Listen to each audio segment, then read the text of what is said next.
I, 33F, am a single mother to a 6-year-old girl. I've raised my daughter all on my own. She was born from a one-night stand with a now former friend, 37M. We never got together, and he refused to be involved in my pregnancy or my daughter's first 4 years of life. I was stressed out emotionally because it's a big change, but I never asked for child support or forced him to be involved. I have enough income to send my daughter to a private school, and I'm perfectly fine on my own. The issue started when he reappeared from wherever he went and decided he wanted visitation, except he's not on my daughter's birth certificate, and the father is listed as unknown. He wanted to have that amended, but I said no, and that if he wants, the best he'll get is to meet her during outings with myself or my daughter's godparents. He agreed, but he's been constantly pressuring to get parental rights.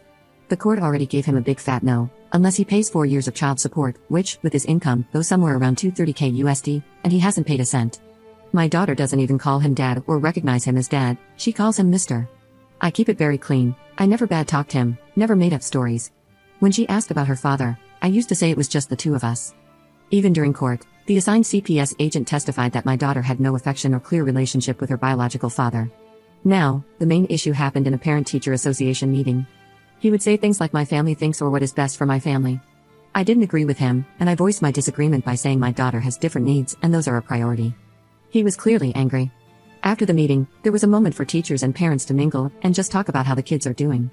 One of the teachers approached me to apologize, saying she didn't know my husband and I didn't like a project she was doing with the kids. I told her I had no husband and my daughter loved the project and wanted to be a part of it. The teacher then told me that my former friend was going around talking like he's my husband and he represents the family.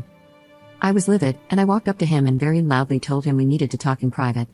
In the parking lot, I told him we were not a family and that he either will respect that I am the only one who can make decisions about my daughter's education, or he won't be involved. He went on about being her biological father, then I reminded him he had not paid a cent for the pregnancy, my daughter's needs, or even the private school my daughter is in. He hasn't tried to see my daughter since, which she doesn't mind at all, and I did ask her by the way. I do feel a bit bad about what I said. Edit.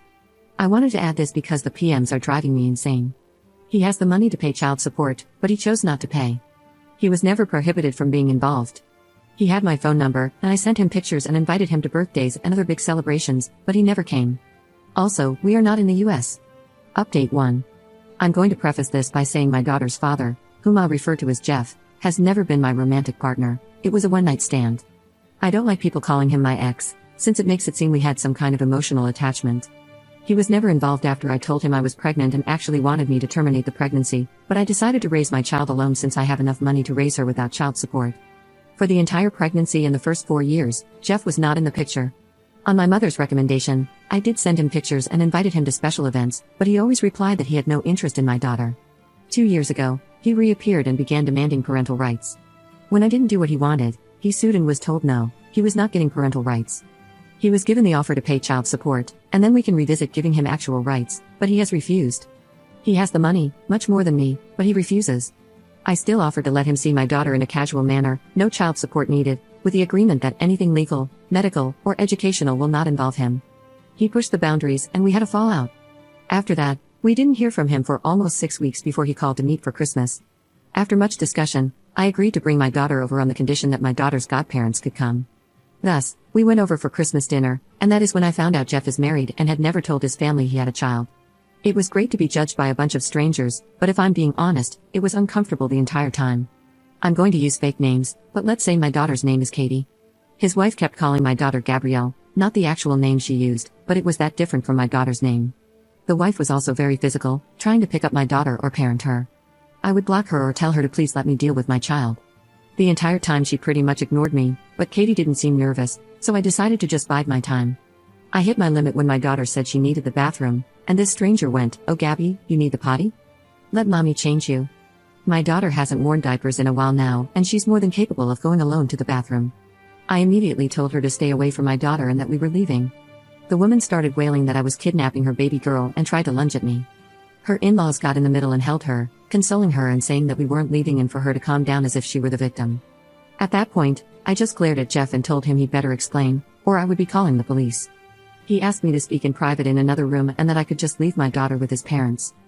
No way that would ever happen. Katie's godparents took her with them despite the wife having a full meltdown. Jeff and I spoke outside, and he explained that he and his wife recently lost a daughter.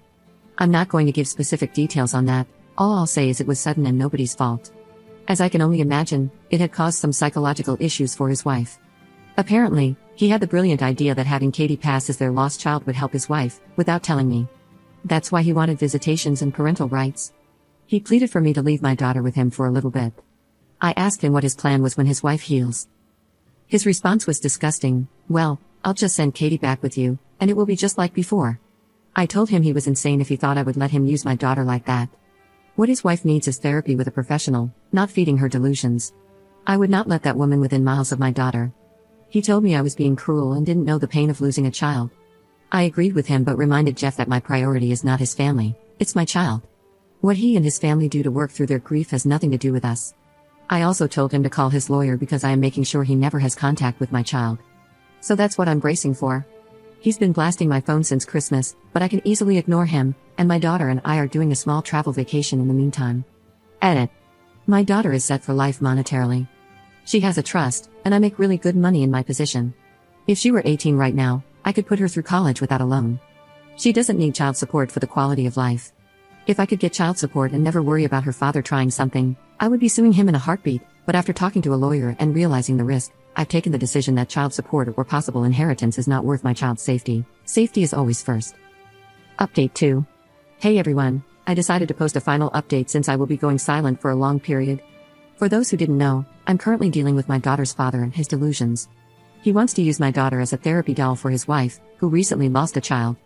A lot of people were worried about my daughter and me, and I truly appreciate it. We're both safe, she's currently having a great vacation with her godparents, and I'm making my own arrangements to move on. My lawyer is working hard to keep everything in order. I know a cease and desist was his first action, and we are going for no contact. He says we have a solid case and hopefully, this will be resolved relatively fast, and by that, I mean a year or two. We did get a temporary restraining order, and it's only until our first court date, but it could be extended afterward. I haven't had direct contact with Jeff. He lawyered up to and tried to send a threat to take full custody. My lawyer laughed at it since his reasoning was parental alienation, except I have proof I tried for years to have him involved. Apparently turning in a few emails showing my attempts was enough to get them to change parental alienation to a different reasoning, but in all honesty, my lawyer is not worried. For now, I've decided after much thinking that moving is going to be necessary.